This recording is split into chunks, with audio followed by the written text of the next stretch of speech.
Well, happy Monday, and a lot of news happened Friday and over the weekend.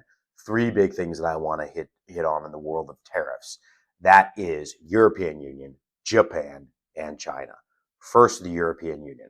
We all know sort of Trump was over in Scotland playing some golf, and he actually met with the head of the EU to finalize trade talks. See, tariffs from stuff coming in from the European Union historically have been at 2.5%. Trump jumped those suckers up to a whopping 30%. And it seems like now we've sort of settled on somewhere around 15%. Much better than the 30%, but a lot worse than the 2.5%.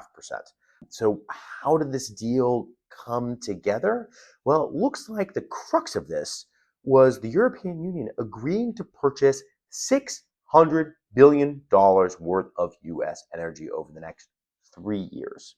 They're looking at like substantially more costs on the European Union side to do this than Russian LNG, for example. But it seems like this was sort of like the sweetener that allowed them to go from 30 to 15%. On top of that, there's also a couple $100 billion in like an investment fund, but it's still not quite clear how this fund is actually going to work. This ties me into Japan. So remember last week we talked about Japan and their 15% tariffs and sort of like what that would mean for US automakers. Well, it seems like part of that was this $500 billion investment fund that Trump has been talking about, the US getting 90% of the profit and Japan getting 10%. Well, the thing is, Japanese media over the weekend seems to be calling all of this into question. Although there is this $500 billion, it seems like Japan doesn't really agree on how this split is happening.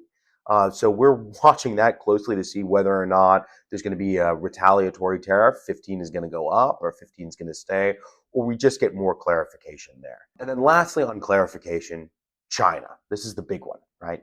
China sort of has been on its own sort of separate track, not really in line with the August 1st deadline. Ongoing negotiations to sort of solidify and put in writing these like framework of a deal that we've had since about May with China. Looks like that's going slow, and that's probably going to get pushed out probably another 90 days. We're starting to see some stability here in tariff regime set by the US. Recommendations right now really are, if you can, get orders in and negotiate with factories and hold until the time is right to actually bring into the States to lower your tariff liability. If you have any questions about this, feel free to reach out. I'd be happy to answer them. And as always, like and subscribe. Your margins will thank you.